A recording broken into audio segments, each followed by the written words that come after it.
কাশ্মীরের পেহেলগাম নামটা শুনলেই চোখের সামনে ভেসে ওঠে পাইন বনের সবুজ চাদর, বরফ ঢাকা পাহাড় আর এক শান্ত স্বর্গীয় পরিবেশ। কিন্তু 2025 সালের 22 এপ্রিল এই শান্ত স্বর্গকে এক লহমায় শ্মশান বানিয়ে দিয়েছিল একদল নরপিচাস। বৈশারণ ভ্যালির সবুজ ঘাস রাঙা হয়ে উঠেছিল 25 জন নিরীহ পর্যটক এবং একজন গাইডের মৃত্যুতে। বেড়াতে গিয়ে এভাবে ঝাঁঝরা হয়ে যেতে হবে তা হয়তো ভাবতেও পারেননি দেশের বিভিন্ন প্রান্ত থেকে আসা এই সাধারণ মানুষগুলো। 26টা তরতাজা প্রাণ কেড়ে নেওয়ার সেই নারকীয় পেহেলগাম জানে শেষ করে দেওয়ার তদন্তে এবার এলো এক বিরাট এবং চূড়ান্ত মোড়ক। ভারতের জাতীয় তদন্তকারী সংস্থা বা এনআইএ জম্মুর বিশেষ আদালতে যে সাপ্লিমেন্টারি বা অতিরিক্ত চার্জশিট জমা দিয়েছে তাতে মাস্টারমাইন্ড হিসেবে সরাসরি উল্লেখ করা হয়েছে লস্কর-ই তৈয়বার প্রধান হাফিজ সইয়দকে। এই চার্জশিটে স্রেফ একটা আইনি নথি নয়, এটা আসলে পাকিস্তানের মুখে ভারতের আরও একটা কড়া চড়। এনআইএর এই পদক্ষেপের পর একটা বিষয় জলের মতো পরিষ্কার। কাশ্মীরে অশান্তি ছড়ানোর জন্য পাকিস্তান যে প্রক্সি ওয়ার বা ছায়াযুদ্ধ চালাচ্ছে তার রিমোট কন্ট্রোল এখনও বসে রয়েছে ওপারেই।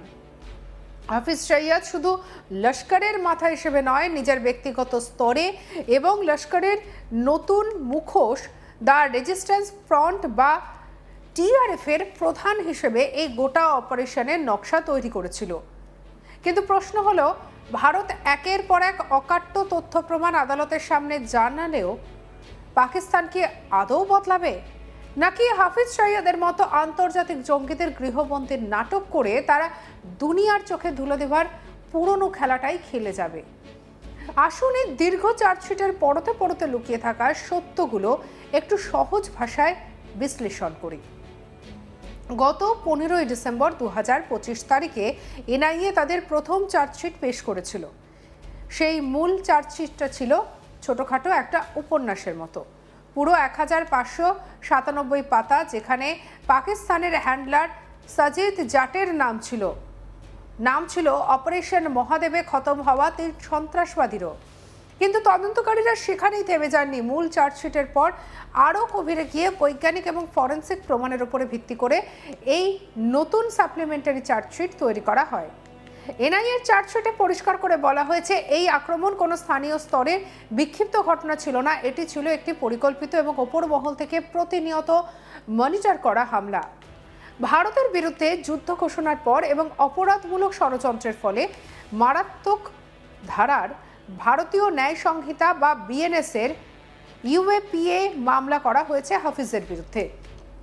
প্রমাণ বলছে, পাকিস্তানের মাটিতে বসে হাফিজ সইয়দ নিজে এই জঙ্গিদের নির্দেশ দিচ্ছিল কিভাবে হামলা করতে হবে, তার ছক কষে দিচ্ছিল এবং সীমান্তের ওপারে বসে পুরো অপারেশনের ওপর নজর রাখছিল।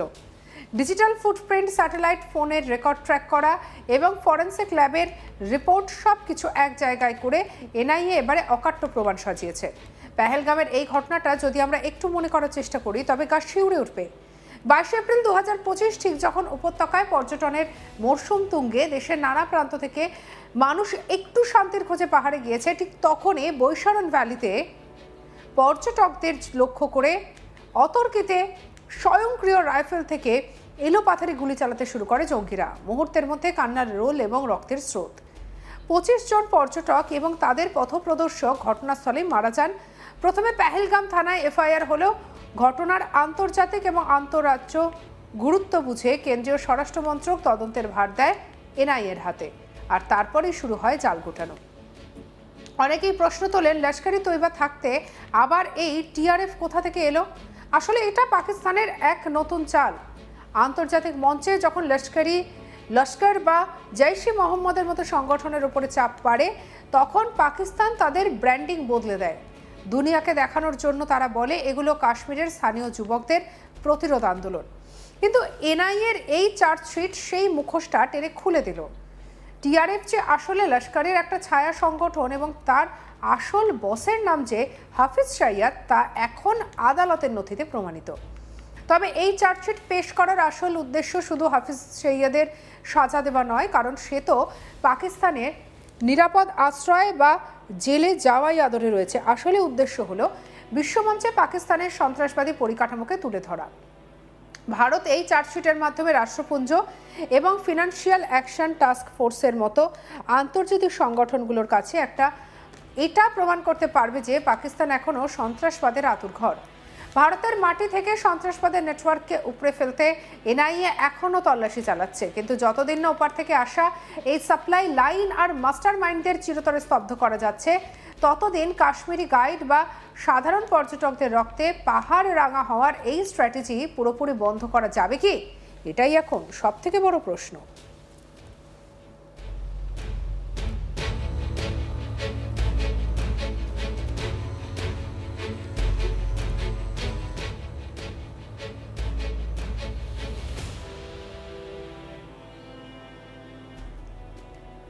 এদিকে পাকিস্তানের লস্করি তৈবার প্রধান হাফিজ সৈয়দ রয়েছেন বহাল তবিয়াতে।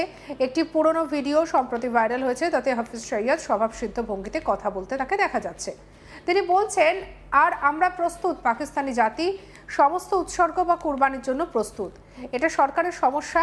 এই লোকেরা মুক্তির বন্ধুত্বের শিকার, আর ইন্ডিয়া এবং আমেরিকাকে নিয়ে এরা আতঙ্কের মধ্যে রয়েছে। এই সমস্ত দুনিয়া পাকিস্তানের দুর্বলতাগুলোকে জেনে গিয়েছে।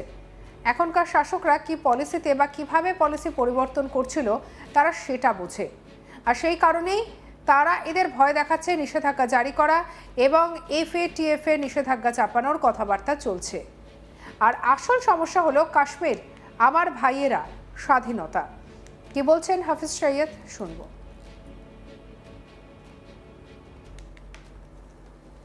गुजारने के लिए नहीं होना चाहिए। कौम तैयार है, पाकिस्तानी कौम हर कुर्बानी के लिए तैयार है। सिर्फ हुकूमत का मसला है।